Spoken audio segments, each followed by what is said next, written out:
I'll show you in the quick and easy way how you can turn on Face ID for Chase app. First off, you will have to go to your profile and settings app. So the thing I'm going to show on the screen right now is the profile and settings section here.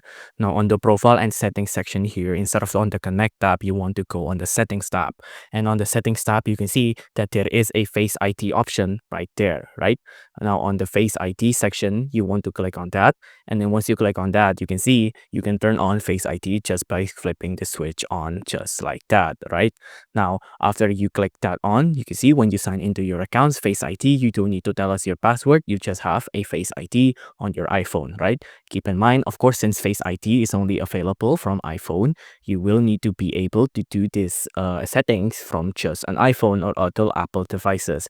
Android devices doesn't have Face ID. It has facial recognition, but it's not Face ID, right?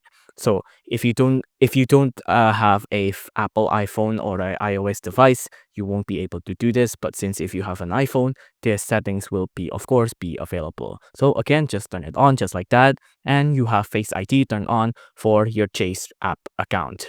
If you enjoyed this video, please do consider liking and subscribing.